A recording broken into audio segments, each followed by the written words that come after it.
ನಮಸ್ತೆ. ಬೆಳಕು ನಕ್ಷತ್ರ ವ್ಲಾಗ್ಸ್ಗೆ ಸ್ವಾಗತ.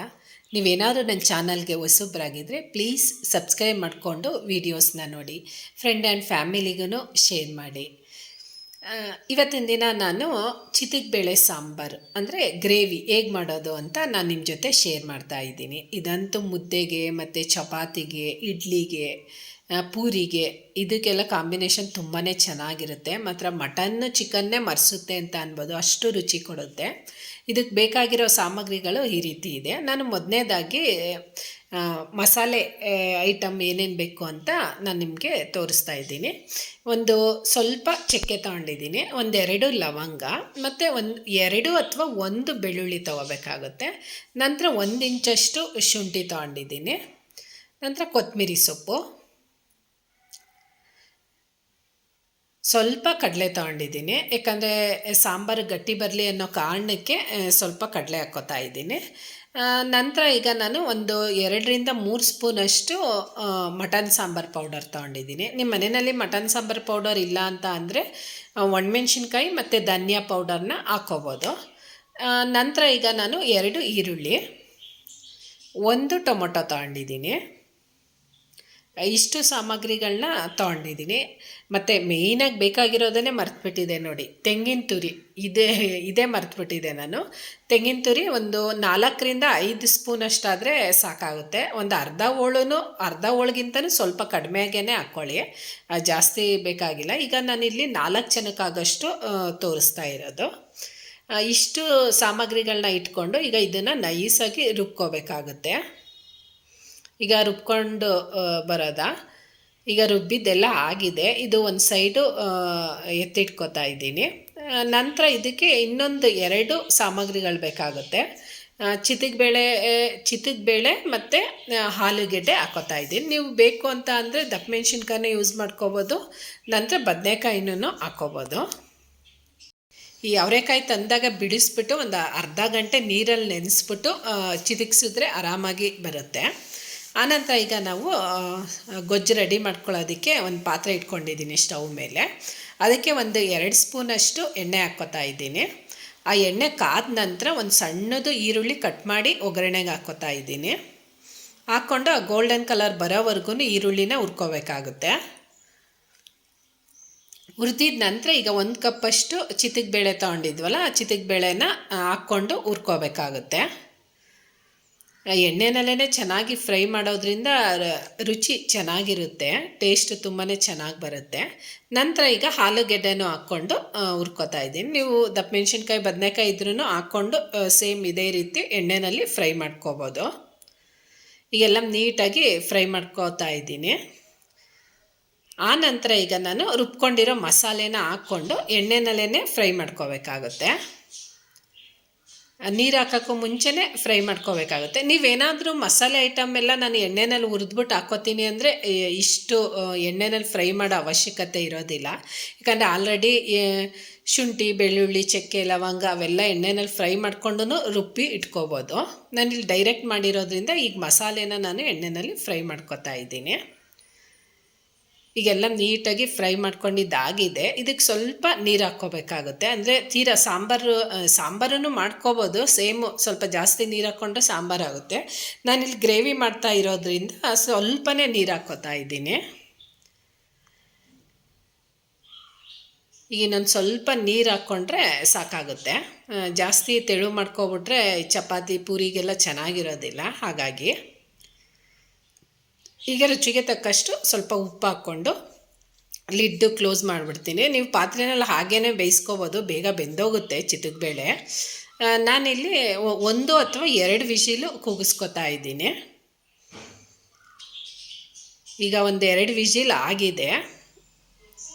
ಈಗ ಸಾಂಬಾರೆಲ್ಲ ಬೆಂದಿದೆ. ಈಗ ಲಿಡ್ಡು ಓಪನ್ ಮಾಡಿದಾಗ ಎಲ್ಲ ನೀಟಾಗಿ ನೋಡಿ, ಎಣ್ಣೆ ಎಲ್ಲ ಚೆನ್ನಾಗಿ ಮೇಲೆ ತೇಲ್ತಾ ಇದೆ ಅಂತ ಅಂದರೆ ಸಾಂಬಾರು ಬೆಂದಿದೆ ಅಂತ ಅರ್ಥ. ನೋಡಿ ಎಷ್ಟು ಗಟ್ಟಿಯಾಗಿ ಚೆನ್ನಾಗಿ ಘಮ ಸ್ಮೆಲ್ಲೂ ಚೆನ್ನಾಗಿ ಬರ್ತಾ ಇದೆ. ಈಗ ಚಿತಿಕ್ಬೇಳೆ ಗ್ರೇವಿ ರೆಡಿಯಾಗಿದೆ. ಇದ್ರ ಕಾಂಬಿನೇಷನ್ ಆಗಿ ಮುದ್ದೆ ಅಂತೂ ತುಂಬಾ ಚೆನ್ನಾಗಿರುತ್ತೆ. ಮಾತ್ರ ಮುದ್ದೆ, ಚಪಾತಿ, ಪೂರಿ ಆ ಥರ ಎಲ್ಲ ಚೆನ್ನಾಗಿರುತ್ತೆ. ನಾನೀಗ ಇಡ್ಲಿ ಮಾಡ್ಕೋತಾ ಇದ್ದೀನಿ. ಇಡ್ಲಿ ಏನು ಸ್ಪೆಷಲ್ಲಾಗೇನು ಇಲ್ಲ. ಮಾಮೂಲಿ ನಿನ್ನೆ ಬೆಳಿಗ್ಗೆನೇ ನಾನು ಅಕ್ಕಿ ಉದ್ದಿನಬೇಳೆ ಮತ್ತು ಒಂದು ಸ್ಪೂನಷ್ಟು ಮೆಂತ್ಯ ಹಾಕ್ಕೊಂಡು ನೆನೆಸಿಟ್ಕೊಂಡಿದ್ದೆ. ಸಂಜೆ ರುಬ್ಬಿ ಇಟ್ಕೊಂಡಿದ್ದೀನಿ.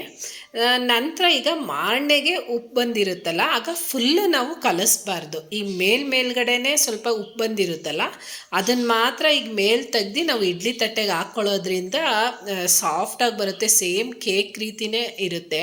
ಈ ಮಲ್ಲಿಗೆ ಇಡ್ಲಿ ಅಂತಾರಲ್ಲ ಅದೇ ರೀತಿ ಬರುತ್ತೆ. ನಾವು ಫುಲ್ ಹಿಂಗೆ ಕಲಿಸ್ಬಿಟ್ರೆ ಅದು ಸ್ವಲ್ಪ ಆಗುತ್ತೆ. ಹಾಗಾಗಿ ಈಗ ಮೇಲೇ ತೆಗ್ದು ನೀವು ಬೇಯೋದಕ್ಕೆ ಇಟ್ಕೊಳ್ಳಿ, ತುಂಬಾ ಚೆನ್ನಾಗಿರುತ್ತೆ. ಟ್ರೈ ಮಾಡಿ ಒಟ್ಟಿನಲ್ಲಿ. ನಾನೀಗ ಇಡ್ಲಿ ತಟ್ಟೆ ತಗೊಂಡು ಅದಕ್ಕೆ ಎಣ್ಣೆ ಎಲ್ಲ ಸ್ಪ್ರೆಡ್ ಮಾಡ್ಕೊತಾ ಇದ್ದೀನಿ. ಯಾಕಂದರೆ ಡೈರೆಕ್ಟ್ ಹಾಗೆ ಹಾಕಿದ್ರೆ ಆ ಸಂಪಳ ಎಲ್ಲ ಅಂಟುತ್ತೆ ಅನ್ನೋ ಕಾರಣಕ್ಕೆ. ಈ ಎಣ್ಣೆ ಹಾಕೋದ್ರಿಂದ ಸಲೀಸಾಗಿ ಇಡ್ಲಿ ಬೆಂದಾದ್ಮೇಲೆ ನೀಟಾಗಿ ಬರುತ್ತೆ ಅನ್ನೋ ಕಾರಣಕ್ಕೆ ಈಗ ಎಣ್ಣೆ ಎಲ್ಲ ಸ್ಪ್ರೆಡ್ ಮಾಡ್ಕೊತಾ ಇದ್ದೀನಿ. ಎಲ್ಲ ನೀಟಾಗಿ ಸ್ಪ್ರೆಡ್ ಮಾಡ್ಕೋಬೇಕಾಗುತ್ತೆ. ಇನ್ನೇನು ಸ್ಪೆಷಲ್ ಇಲ್ಲ ಇಲ್ಲಿ ಇಡ್ಲಿನಲ್ಲಿ.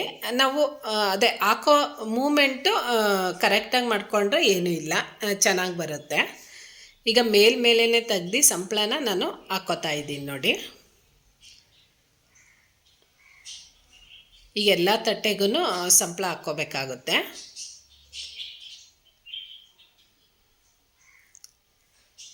ಇಡ್ಲಿಗಂತೂ ತುಂಬಾ ಚೆನ್ನಾಗಿತ್ತು ಕಾಂಬಿನೇಷನ್ ಅಂತೂ.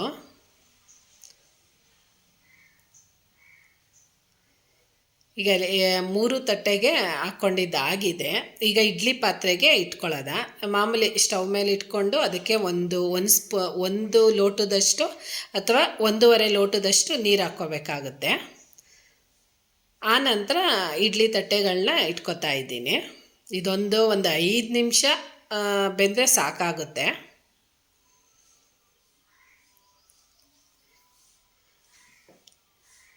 ಈಗ ತಟ್ಟೆ ಎಲ್ಲ ಇಟ್ಕೊಂಡಿದ್ದಾದಮೇಲೆ ಮೇಲೆ ಕ್ಲೋಸ್ ಮಾಡ್ಕೊಬಿಟ್ರೆ ಗಾಳಿ ಹೋಗದೇ ಇರೋ ರೀತಿ ನೀಟಾಗಿ ಇಡ್ಲಿ ಬೇಯುತ್ತೆ. ಈಗ ಇಡ್ಲಿ ಎಲ್ಲ ರೆಡಿ ಆಗಿದೆ. ಈಗ ಒಂದು ಸರ್ವಿಂಗ್ ಪ್ಲೇಟ್ಗೆ ಹಾಕ್ಕೋಬೇಕಾಗುತ್ತೆ. ಎಲ್ಲ ಪ್ಲೇಟೆಲ್ಲ ತಗೊಂಡು ಒಂದು ಸರ್ವಿಂಗ್ ಪ್ಲೇಟ್ಗೆ ಹಾಕ್ಕೋತಾ ಇದ್ದೀನಿ. ಆಗ ಇದಂತೂ ಕಾಂಬಿನೇಷನ್ ತುಂಬಾ ಚೆನ್ನಾಗಿತ್ತು. ನೀವು ಮನೆಯಲ್ಲಿ ಟ್ರೈ ಮಾಡಿ ಹೇಗಿತ್ತು ಅಂತ ಕಮೆಂಟ್ ಮಾಡಿ. ಮತ್ತು ಈ ಚಿತಕಬೇಳೆನ ಈ ಕಾಲದಲ್ಲಿ ಮಟನ್ ಸಾಂಬಾರ್ಗೂ ಹಾಕ್ತಾರೆ ಮತ್ತು ಕೈಮಾಗೂ ಹಾಕ್ತಾರೆ. ನಾನು ನೆಕ್ಸ್ಟ್ ಟೈಮ್ ಅದೊಂದು ರೆಸಿಪಿ ನಾನು ನಿಮ್ಮ ಜೊತೆ ಶೇರ್ ಮಾಡ್ತೀನಿ. ಆನಂತರ ಈಗ ನಾನು ಇಡ್ಲಿ ಗ್ರೇವಿ ಹಾಕ್ಕೊಂಡು ಈಗ ಬೆಳಿಗ್ಗೆ ಅಥವಾ ನೈಟು ಬಿಸಿಯಾಗಿ ಮಾಡ್ಕೊಂಡು ತಿಂದರೆ ತುಂಬಾ ಚೆನ್ನಾಗಿರುತ್ತೆ. ಮತ್ತು ನನ್ನ ಚಾನಲ್ಗೆ ಯಾರಾದರೂ ಹೊಸಬ್ರಾಗಿದ್ದರೆ ಪ್ಲೀಸ್ ಸಬ್ಸ್ಕ್ರೈಬ್ ಮಾಡಿಕೊಂಡು ವೀಡಿಯೋಸ್ನ ನೋಡಿ. ಮತ್ತು ಫ್ರೆಂಡ್ ಆ್ಯಂಡ್ ಫ್ಯಾಮಿಲಿಗೂ ಶೇರ್ ಮಾಡಿ. ಮತ್ತು ಸಬ್ಸ್ಕ್ರೈಬ್ ಆಗಿರೋರು ವೀಡಿಯೋಸ್ನ ನೋಡಿ. ನೋಡಿ ಹೇಗೆ ಕೇಕ್ ರೀತಿ ಎಷ್ಟು ಸಾಫ್ಟಾಗಿ ಬರ್ತಾ ಇದೆ ಅಂತ ಇಡ್ಲಿ. ತುಂಬಾ ಚೆನ್ನಾಗಿತ್ತು ಮಾತ್ರ. ನಿಮ್ಮ ಸೈಡು ಚಿತಕಬೇಳೆನಲ್ಲಿ ಯಾವ್ಯಾವ ರೆಸಿಪಿ ಮಾಡ್ತಾರೆ ಅಂತಲೂ ಕಮೆಂಟ್ ಮಾಡಿ. ನಾನು ನೋಡ್ತೀನಿ, ಟ್ರೈ ಮಾಡ್ತೀನಿ ಆದಷ್ಟು. ನಂತರ ಇದನ್ನು ನಾವು ಚಿತಕಬೇಳೆನ ಚಿತಕಿಸ್ಬಿಟ್ಟು ಬಿಸಿಲಲ್ಲಿ ಒಣಗಿಸಿ ಇಟ್ಕೊಂಡ್ರೆ ವರ್ಷಾನುಗಟ್ಟಲೆ ನಾವು ಸೇಮ್ ತೊಗರಿಬೇಳೆ ಎಲ್ಲ ಸ್ಟೋರ್ ಮಾಡಿ ಇಟ್ಕೊಳ್ಳೋದಿಲ್ವ, ಆ ರೀತಿ ಇಟ್ಕೋಬೋದು. ತುಂಬಾ ಚೆನ್ನಾಗಿರುತ್ತೆ. ಯಾಕಂದರೆ ಈ ಕಾಲದಲ್ಲಿ ಮಾತ್ರ ಸಿಗೋದ್ರಿಂದ ಬೇರೆ ಟೈಮಲ್ಲಿ ನಮಗೆ ಬೇಕು ಅಂತ ಅಂದಾಗ ಈ ರೀತಿ ನೀವು ಒಣಗಿಸಿ ಬೇಕಾದರೆ ಇಟ್ಕೋಬೋದು. ನೆನೆಸಿ ಸಾಂಬಾರು ಅಥವಾ ಗ್ರೇವಿ ಎಲ್ಲ ಮಾಡ್ಕೋಬೋದು. ತುಂಬಾ ಚೆನ್ನಾಗಿರುತ್ತೆ. ಮತ್ತು ನೀವೇನಾದರೂ ನನ್ನ ಚಾನಲ್ಗೆ ಹೊಸಬ್ರಾಗಿದ್ದರೆ ಪ್ಲೀಸ್ ಸಬ್ಸ್ಕ್ರೈಬ್ ಮಾಡಿಕೊಂಡು ವೀಡಿಯೋಸ್ನ ನೋಡಿ. Thank you.